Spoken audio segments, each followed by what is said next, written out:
আসসালামু আলাইকুম। আমি শামিমা খুলনা থেকে বলছি। ভিডিও ব্লগার শামিমা চ্যানেল থেকে আপনাদেরকে আরও একবার স্বাগত জানাই। কাছে কিংবা দূরে, দেশ কিংবা দেশের বাহিরে যে যেখান থেকে আমার ভিডিওটি দেখছেন, আশা করছি আল্লাহ পাকের অশেষ রহমতে আপনারা সকলেই ভালো আছেন। আমরাও আলহামদুলিল্লাহ ভালো আছি। তো চলে আসলাম নতুন আরও একটা ভিডিও নিয়ে। তা আমি কিন্তু আজকে সংসারের কোনো কাজকর্ম বা রান্না বাড়া মানে কোনো কিছুই সংসারের কোনো কিছু দেখাবো না। আমি এখন একটু ছাদে যাব। আমার কম্বলগুলো কেচে দেওয়া হয়েছে। এর আগে 2টা কম্বল কাচা হয়ে গেছিলো, সেটা শুকিয়ে গেছে। আর 4টা কাচা হয়েছে। তা কম্বলে যে পানিটা শুকিয়ে গেছে কিনা সেটা দেখব। আর ছাদে যাব। আর আমার আম গাছে কী পরিমাণ বোল আসছে সেগুলো একটু দেখব, নিজে দেখব আর আপনাদেরকেও দেখাবো। তো আমার ভিডিও জুড়ে থাকেন। আর আমি আজকে হচ্ছে ইউটিউবার নাজমুল বাপ্পি ভাইয়ের ফ্যামিলির বিষয়ে কথা বলবো। তো তিশা আপা তো নাজমুল বাপ্পি ভাইয়ের ওয়াইফ, আমরা কম বেশি যারা ওনাদের ভিডিও দেখে সবাই জানি। কিন্তু ওনার মেয়ে তিশা আপার মেয়ে তানজিলাকে নিয়ে কিন্তু অনেক কথা হয়, বা এখনও কিন্তু অলরেডি ওদের বিপদের মধ্যে কিন্তু অনেক কথা হচ্ছে। বাপ্পি ভাইয়ের আম্মা মারা গেছে, ওদের এত বড় একটা বিপদ, এত বড় একটা মানে শোকের মধ্যে পুরো ফ্যামিলি আছে। এর মধ্যে আবার কয়েকটা ভিডিও দেখলাম তানজিলাকে নিয়ে টানাটানি শুরু করেছে যে তানজিলা আসলে বাপ্পি ভাইয়ের আপন মেয়ে নাকি সৎ মেয়ে, সেটাই নিয়ে। তা আমি কিছু কথা না বললেই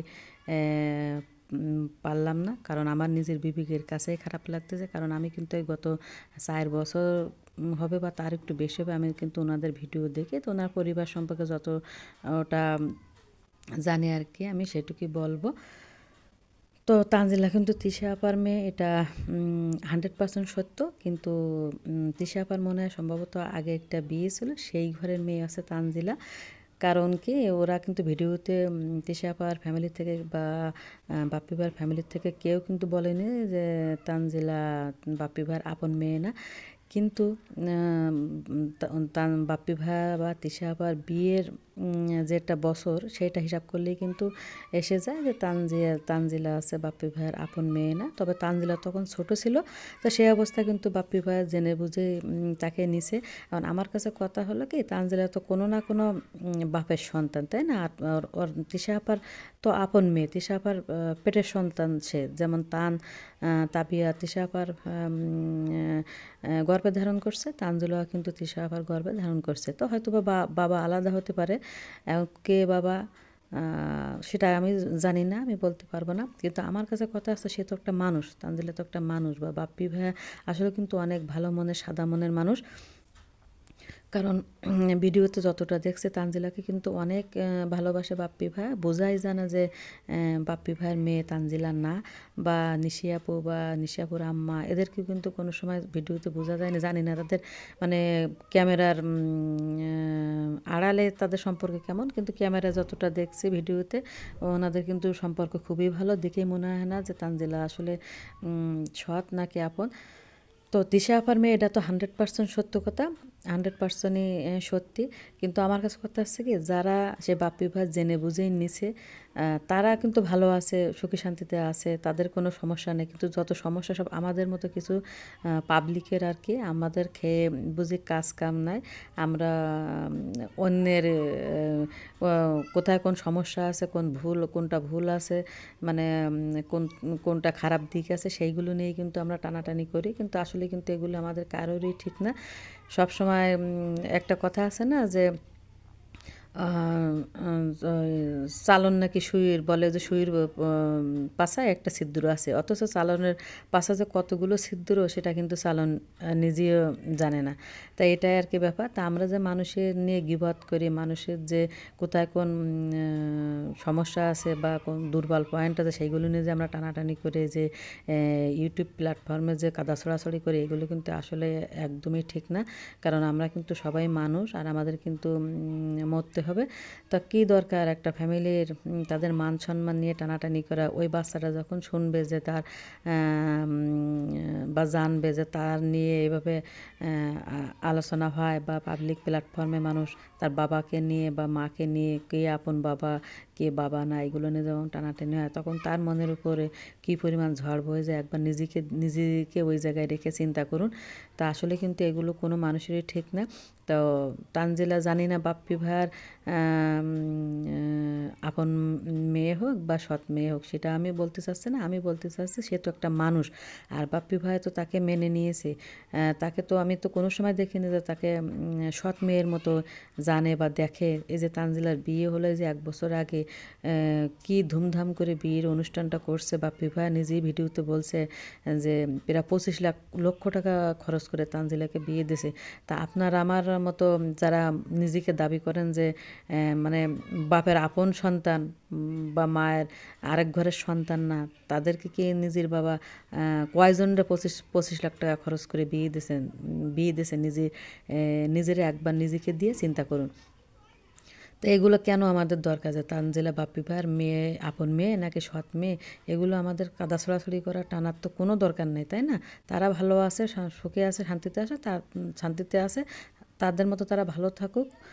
আল্লাহ বা তাদেরকে ভালো রাখুন বা আমাদের সবাইকে ভালো রাখুক সেই দোয়া করি আমরা। কিন্তু আমরা কেন অন্যের ফ্যামিলি দুর্বল পয়েন্ট নিয়ে টানাটানি করে যেটা সত্য সেটা না বলে বা যেটা একটু আংশিক সত্য বা আংশিক মিথ্যা তাই নিয়ে বড় আকারের করে যে ভিডিও করে মানুষের সামনে যে প্রকাশ করা, এগুলো কিন্তু আসলে কারোরই ঠিক না, একদমই উচিত না।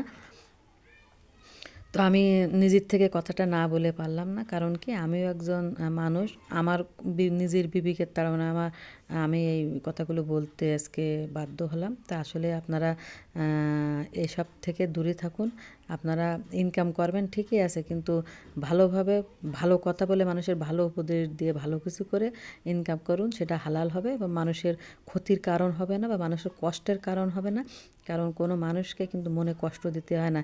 এই ভিডিওগুলো যখন তাদের সামনে যায় বা দেখে বা শোনে, বা তানজিলা যদি শোনে যে আমি আমার মানে জন্ম নিয়ে আমার বাবা নিয়ে যে টানাটানি হচ্ছে, এগুলো যখন তার কাছে পৌঁছবে তার কতটা কষ্ট লাগবে, নিজেকে একবার সেইখানে দাঁড় করে বিচার করুন।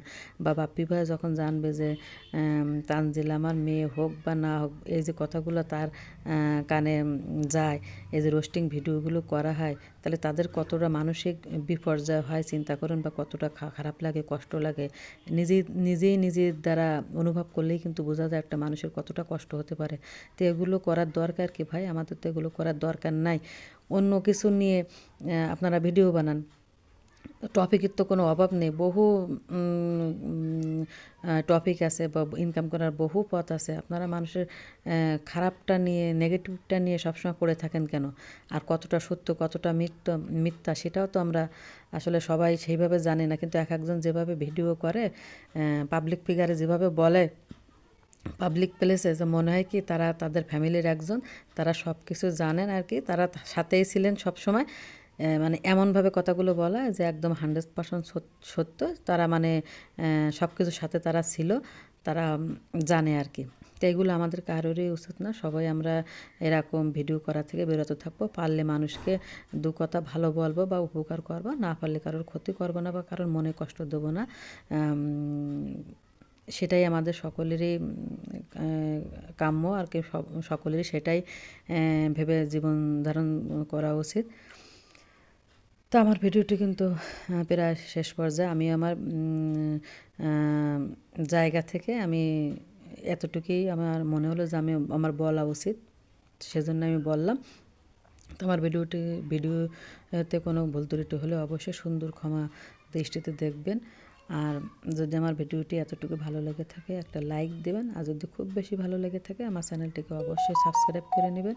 আর যারা অলরেডি সাবস্ক্রাইব করে নিয়েছেন তাদেরকে অসংখ্য ধন্যবাদ। তো এই আর কি। তো আমার নিজের থেকে আমার মনে হলো যে আমার এই কথাগুলো বলা উচিত। আমি একটা সাধারণ মানুষ হিসাবে আমাকে প্রতিবাদ করা উচিত, তাই আমি প্রতিবাদ করলাম। আসলে কিন্তু তাদের সাথে আমার রক্তের কোনো সম্পর্ক না, যেহেতু একই প্ল্যাটফর্মে কাজ করি, আমার সহযোদ্ধা বা সহচর বলেন, তো সেই হিসাবে আমি প্রতিবাদটা করলাম। তা সকলে ভালো থাকবেন, সুস্থ থাকবেন, নিরাপদে থাকবেন। আজকে এখানে শেষ করছি ভিডিওটি। আল্লাহ হাফেজ।